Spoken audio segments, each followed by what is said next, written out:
జరిగింది.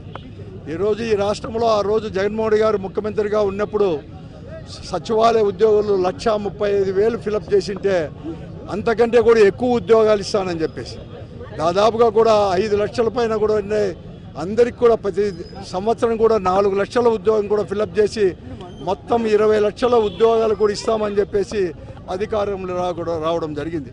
కానీ ఈరోజు అధికారంలోకి వచ్చి 2 సంవత్సరాలు కూడా పూర్తి అయిపోయి 3వ సంవత్సరం కూడా జరుగుతూ ఉంది. కానీ ఇంతవరకు ఎక్కడ కానీ ఫిలప్ చేసిన పాపానే పోలేదు. ఆ ఫిలప్ చేసిన డిఎస్సిలో పోస్టులు కూడా 25,000 ఉన్నాయని చెప్పి కేవలం 16,300 మాత్రమే ఫిలప్ చేసి దాంట్లో కూడా పేపర్ లీక్ అయి అక్కడ ఉండే ఒక ఉద్యోగే, ఒక అవుట్సోర్సింగ్ ఉద్యోగే జోన్ 2లో కూడా నెంబర్ 1 ర్యాంక్ రావడం జరిగింది. అదే కూడా ప్రభుత్వం కనుకొని అతనికి మాత్రం ఉద్యోగం ఇవ్వకుండా పిలిచారు కానీ ఇంటర్వ్యూకి మళ్ళీ కూడా తిరస్కరించారు. అతను కోర్టుకు కూడా పోవడం జరిగింది.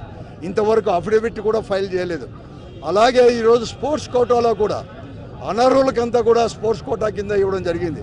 ఈరోజు స్వయంగా కూడా ఏపీ ఆంధ్రప్రదేశ్ ఒలింపిక్ అధ్యక్షులు పురుషోత్తం గారే దీన్ని కన్ఫర్మ్ కూడా చేయడం జరిగింది.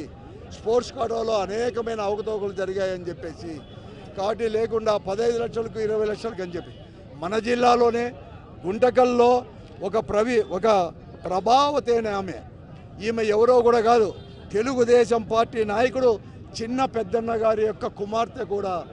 ఆమెకు స్పోర్ట్స్ కోటా కింద ఇంటర్వ్యూకి పిలిచి వెంటనే మీకు లేదని చెప్పిన దానివల్ల ఈరోజు ఆమె తెలుగుదేశం పార్టీ జెండాలు పట్టుకొని ఆమె కుటుంబ సభ్యులు అందరూ కూడా ఈరోజు అక్కడ కూడా నిరాహార దీక్షలో కూడా అంటే ప్రత్యేకంగా వైఎస్ఆర్ కాంగ్రెస్ పార్టీ ప్రత్యేకంగా ఈరోజు నిరాహార దీక్ష చేస్తున్నారు.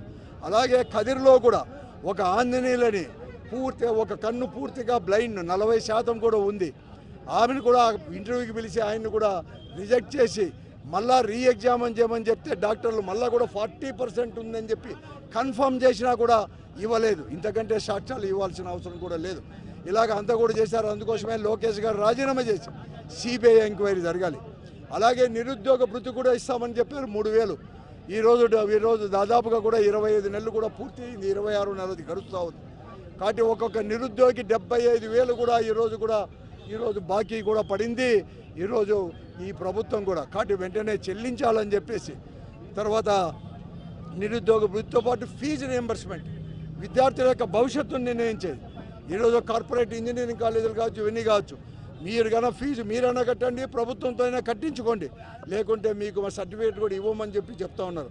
9,500 కోట్ల రూపాయలు ఈరోజు కాలేజీలు కూడా బకాయి పడింది ప్రభుత్వం. వెంటనే కూడా ఇవ్వాలని చెప్పేసి ఈరోజు పెద్ద ఎత్తున కూడా నిరసన ప్రతి అసెంబ్లీ నియోజకవర్గంలో కూడా ఈరోజు రాష్ట్రం అంతా కూడా 175 అసెంబ్లీ నియోజకవర్గాల్లో కూడా ఈరోజు పెద్ద ఎత్తున నిరసనలు కూడా జరుగుతున్నాయి. 4 రోజులు ఈ నిరసన కార్యక్రమం చేసి సోమవారం 10వ తేదీ కూడా పెద్ద ఎత్తున మళ్ళీ కూడా ర్యాలీ కూడా చేస్తాం. కాబట్టి అందరూ కూడా కాబట్టి వెంటనే కూడా ఈ ప్రభుత్వం ఇప్పటికైనా కళ్ళు తెరిచి వారు ఇచ్చిన వాగ్దానాలు నెరవేర్చాలా అని చెప్పేసి అలాగే సిబిఐ ఎంక్వైరీ చేసుకొని వారి యొక్క నిజాయితీని కూడా నిరూపించుకోవాలని చెప్పేసి మేము డిమాండ్ చేస్తున్నాం.